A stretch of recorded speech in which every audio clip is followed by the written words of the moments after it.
what you thought LSU got accomplished in this game and how it sets up to move forward.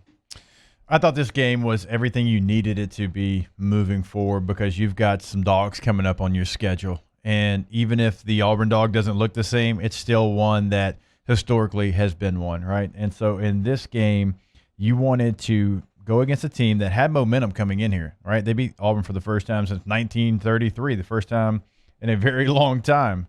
And you did everything you had to as far as your young quarterback kept the offense on schedule. You called a hell of a game if you're Steve Ensminger, right? Set him up for success. You ran the football with both of your backs at a very high success rate.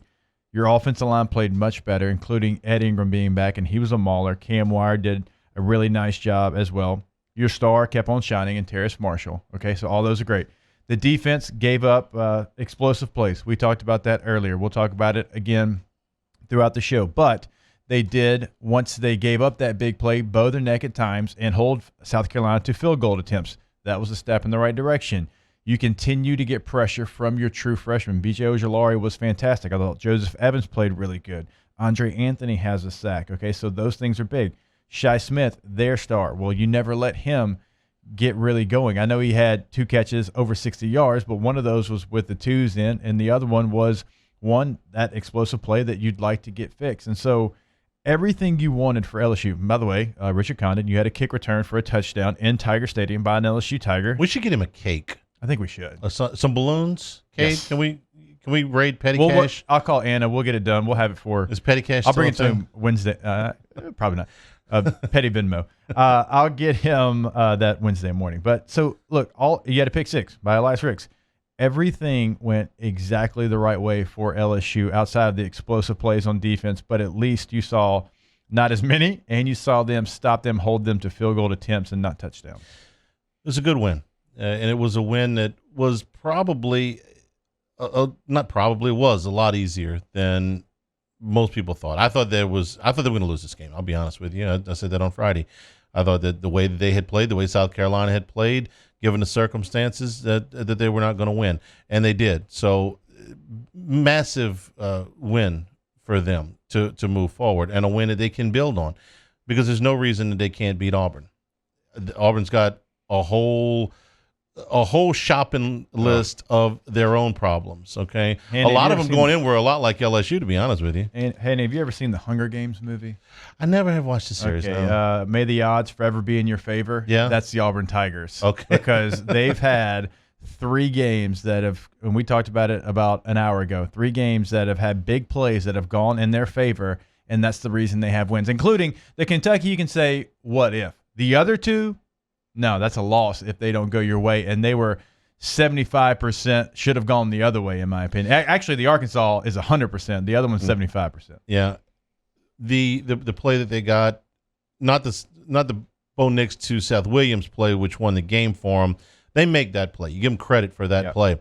But if the kickoff is recovered by Ole Miss in the end zone instead of being ruled a touchback, and you can go back and look at that play 100 times, don't watch his hand. Watch his head. Watch his reaction to it, and I think you can see that he felt he had touched it, and, well, he would know better than anybody else. So LSU has a chance to go in there and get a win. It's a very difficult place to win, but it's not really Jordan-Hare. LSU's not really Tiger Stadium. Right. It's 2020, so you catch that particular break as well. I thought that the fact that they were able to run the football was probably as important as anything that happened in this game. Ogeron called the offensive line the MVP, and the difference between being able to run the ball at a 5-yard plus per clip rate in this game versus a 2.5-yard per clip in the Missouri game. That's everything. It's set up so many plays. You went through a sequence that I thought was very important back about an hour ago, which was that when Finley threw the interception, which I don't think was his fault, but you can debate that. The next 3 plays were John Emery runs for 8, 11, and 5 yards. And he sets up and I think there was a Ty Davis Price run before. It was like 5 plays before he had to throw it, or 4 plays, and then he threw an incompletion. and then he set up the touchdown to Marshall. It allowed him to get back into his rhythm. It allowed him to get back comfortable in the game. If instead of 8, 11, and 5, it was 2, 2.5, 2.5, and 2.5, well, guess what?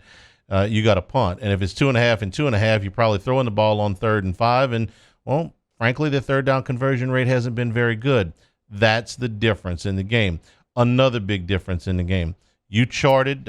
You were there. I was a little bit under the weather, so I didn't chart on Saturday, but I can do one out of my head.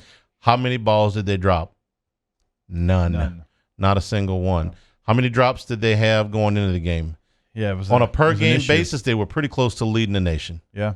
So you give a quarterback a running game and no drops and watch the offense explode. And the offense was doing pretty well anyway. Yeah. But you give them a running game and you don't drop any passes, and guess what? Oh, man, look. Now, there was some personnel changes along the offensive line, I think, to the better. I like what I've seen out of Cam Wire, and Ed Ingram is a difference maker. There's no question about it. They also corrected one of the things that we had asked about in the Missouri game, which is, hey, listen, do you have to run all of your short yardage out of the shotgun? How about you get up under center?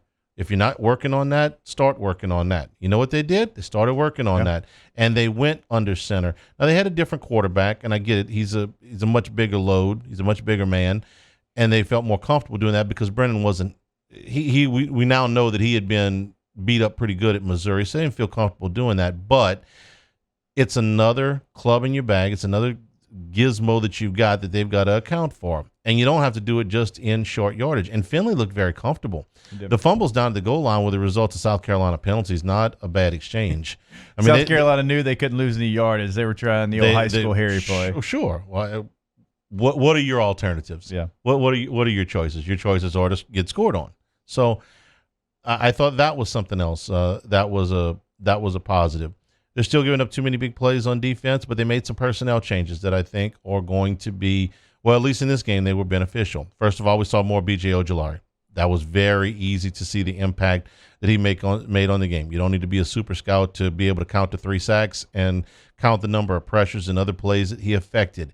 You think that his body size, his makeup, and everything does not prevent him from playing extended snaps. In other words, he's not a slender, just pass rush only, one-trick pony that you can run the ball straight at. You feel like he can hold up there. That's a good thing. They replaced Damone Clark with Micah Baskerville. Frankly, Clark's not having a very good year.